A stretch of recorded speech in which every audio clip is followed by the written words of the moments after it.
Olá, tudo bem com você? No vídeo de hoje vamos estar falando sobre a águia, esta ave exótica, tão interessante, considerada a rainha das aves. Vamos falar sobre muitas peculiaridades dela.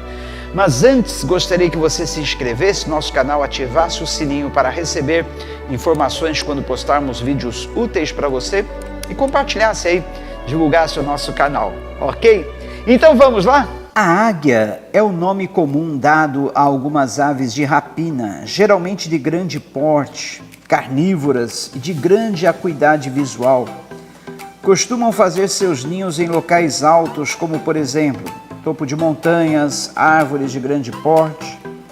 Entre as águias da América Latina, a espécie chamada arpia é uma das maiores e chega a pesar até 8 quilos. E tem um comprimento de até 1 metro, com uma envergadura de até 2 metros. Põe até 3 ovos a cada vez, com tempo de incubação de 35 dias e pode atingir a velocidade de aproximadamente 100 km por hora. Águias costumam ser utilizadas como símbolos em vários contextos e culturas. A águia vive em média de 50 a 65 anos em cativeiro e pode viver até mais se estiver na natureza. Na criação do mundo, o Senhor Deus, o Criador do Universo, Ele teve o cuidado de fazer certas coisas espantosas aos nossos olhos, mas, sem sombra de dúvida, para nos dar exemplos futuros. E a águia é um exemplo disso. A águia, com seu golpe de vista, suas garras, sua capacidade de voo, a sua astúcia, sua prudência, enfim, a sua vida num todo. Tá? Vamos falar sobre a águia e os grandes impérios. Anteriormente, os países que consideravam-se fortes e invencíveis, eles tinham como símbolo uma águia. Os Estados Unidos da América, por exemplo, tomou a águia como seu símbolo em 1872. E, semelhantemente, os impérios russo, prussiano, o austríaco, a França de Bonaparte e o Império Romano. Na era do Senhor Jesus, ostentava-se no cume do Templo de Salomão uma grande águia, que era o símbolo de Roma. Bom, depois de meditar com bastante precisão em Isaías 40:31, onde diz: "Mas aqueles que esperam no Senhor renovam as suas forças. Voam alto como águias, correm e não ficam exaustos, andam e não se cansam." Aí, resolvemos fazer uma pesquisa profunda sobre esses dois seres distintos, a saber, o cristão e a águia. Aí chegamos à conclusão que os escritores dos versículos citados, tanto Isaías 40:31, como também o Salmo 103, versículo 5, que fala da promessa do Senhor da nossa mocidade se renovar como a da águia, chegamos à conclusão que os escritores estavam totalmente certos quando disseram que o cristão é semelhante a uma águia, o verdadeiro cristão, assim falando, né? E em Isaías 40:31, quando nós lemos: "Mas os que esperam no Senhor renovam as suas forças e sobem com asas de águia", ou como que com asas de águia, observem que há duas promessas nesse texto bíblico. Observem também que essas duas promessas não é para todos os habitantes da terra, e sim para aqueles que esperam no Senhor, aqueles que colocam a sua confiança no Senhor Deus. Então o texto é taxativo. As promessas são para os que esperam no Senhor Deus de Israel e não para os que esperam em algum falso ídolo. Fica aqui uma indagação. Qual o povo que de fato espera no Senhor, senão os verdadeiros cristãos na pessoa bendita de Jesus?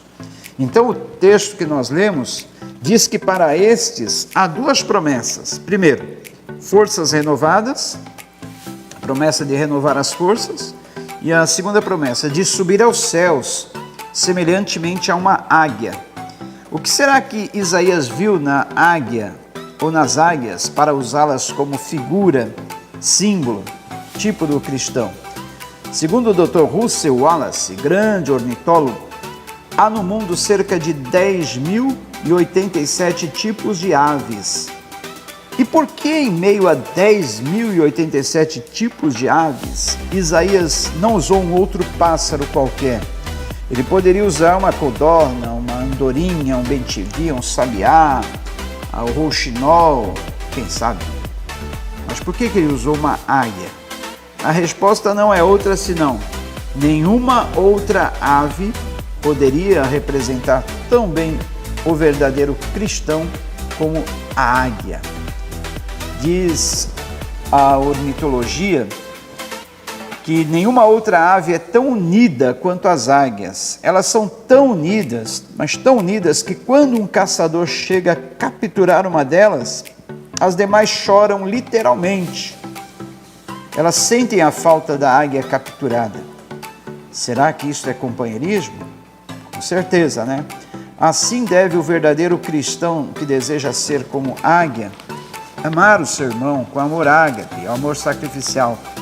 O Salmo de número 133, nos versículos 1 até o versículo 3, nos diz exatamente assim. Olha, ó quão bom e quão suave, quão agradável é que os irmãos convivam em união.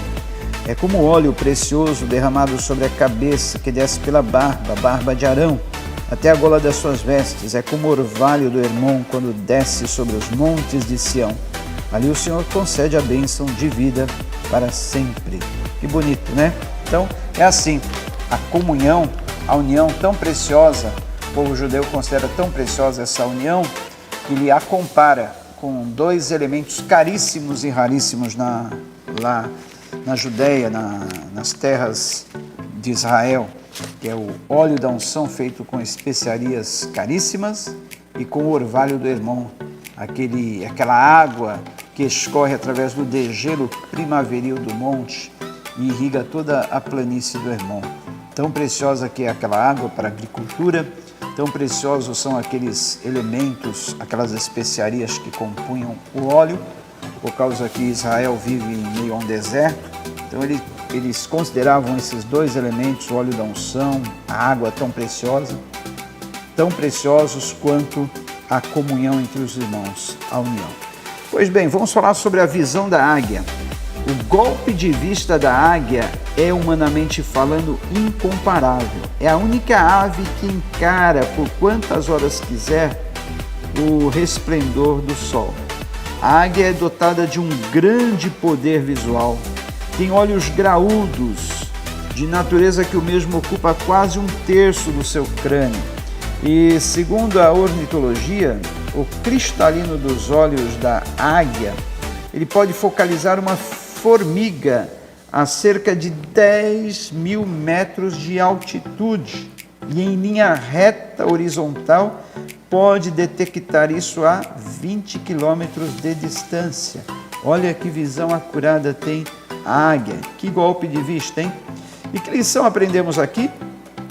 Que o cristão é a velha águia que se orgulha do passado, vive o presente, mas está olhando o futuro. Conforme lemos, a águia é a única ave que encara o sol, o único povo na terra que encara o sol da justiça. Em Malaquias 4:2, Jesus é chamado de o sol da justiça. Então, lemos ainda que o golpe de vista da águia é admirável, pois que enxerga longe. E nem é o cristão, o verdadeiro cristão tem que enxergar longe. Ele não enxerga tão somente lutas, provas, mas ele enxerga também de longe a sua vitória. Amém? Pois bem, vamos falar um pouquinho sobre a potencialidade de voar da águia. Os ornitólogos apelidam as águias de rainha dos ares, porque de todas as aves que decolam, ela é a que voa mais alto. É chamada também de rainha dos ares por ser a única ave que, enquanto voa, ela descansa. Isto é possível devido à sua estrutura óssea. Todas as aves que existem nesse mundo têm a estrutura óssea longitudinal, comprida. A águia não. Toda a sua estrutura óssea é cilíndrica, o que lhe permite descansar enquanto voa, enfrentar tempestades. É a ave que enfrenta tempestades. Ela consegue também invadir turbulências, olha só. E a águia voa numa velocidade de 300 km por hora. e pode atingir a 10.000 metros de altitude. Isso nos ensina muitas lições. Voar mais alto, isso fala-nos da altitude que os crentes galgarão um dia. Voaremos até os céus, conforme as promessas do Senhor. Descansar enquanto voa. Aqui nós aprendemos que não carecemos de pousar para o descanso, porque o nosso descanso não é aqui. Enfrentando turbulências, aqui aprendemos que nada detém o trajeto, o percurso do povo de Deus. E falando ainda sobre o brilho ostensivo nas penas das águias, diz que as penas das águias brilham de tal natureza que ofuscam os olhos de quem a vê, quando refletidos pelos raios solares.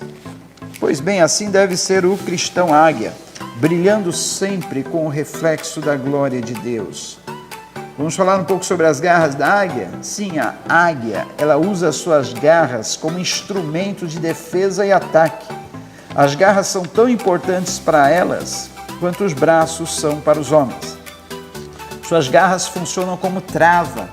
Quando uma águia toma uma presa, essa presa jamais escapa das suas garras. Diz que uma águia consegue tirar uma serpente da sua cova ou do seu buraco. Quando a águia percebe a presença de cobras ou serpente a uma toca, ela coloca as pontas das asas na boca da mesma. Isso atrai a serpente, que fica irada, morde as penas da águia, solta o veneno, mas não lhe atinge, porque são penas e não carne. Aí ela continua irritando a serpente até que ela saia da toca para dar o bote. Aí então é agarrada pelas garras da águia, levada às alturas e esmagada. Aprendemos muito também com essa lição. O único povo da terra que resiste, enfrenta e vence a antiga serpente, o maligno, chama-se o crente águia. E diz a palavra do Senhor que em breve o Deus de paz esmagará a serpente, a velha serpente Satanás, debaixo dos nossos pés. Outro exemplo da águia para nós, ela é uma ave diurna. As águias exercem as suas atividades durante o dia e durante a noite elas se recolhem. Isso tem muito a ver com a vida cristã. Jesus Cristo disse que nós devemos trabalhar enquanto é dia, porque a noite vem. Falando agora sobre o ninho da águia, os caçadores menos favorecidos são sem dúvida os caçadores de águia, pois esta faz o seu ninho em locais de alta segurança, onde os homens não podem chegar. Segundo a Bíblia, as águias fazem o seu ninho em rochedos altaneiros, em montanhas altíssimas, em locais de difícil acesso. Isso nós vemos registrado no livro de Jó, capítulo 39, versículos 27 e 28.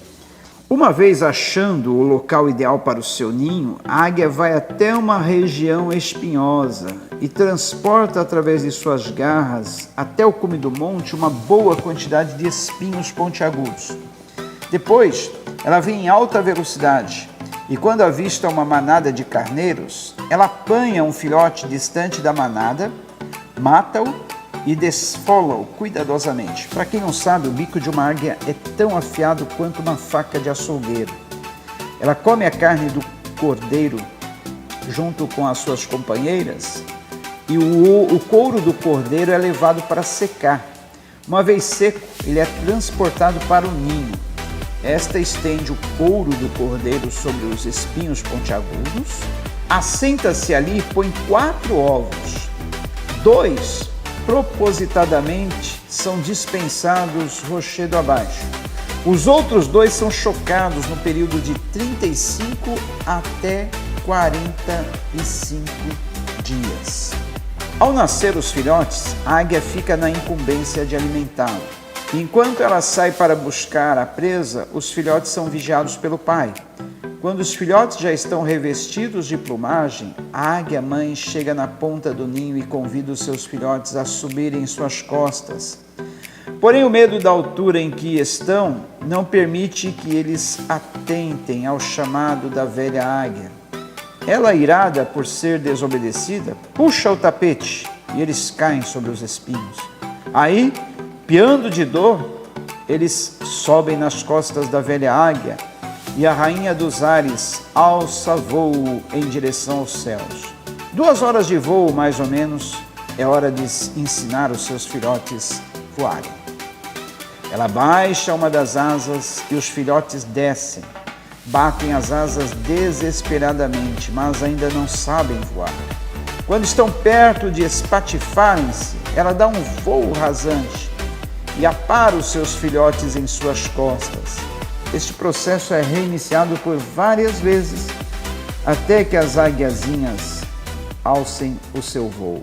Pois bem, vocês viram aí quantos exemplos interessantes essa ave tão maravilhosa, a águia, ela tem para a nossa vida? Que sejamos assim, fortes, renováveis, confiantes, como as águias. Que sempre venhamos confiar no Deus que nos dá essa força e essa capacidade de renovação. Que seja assim sobre a tua vida. Tchau, até o próximo vídeo e não se esqueça de se inscrever no nosso canal e compartilhar com outros esses vídeos, ok? Deus te abençoe.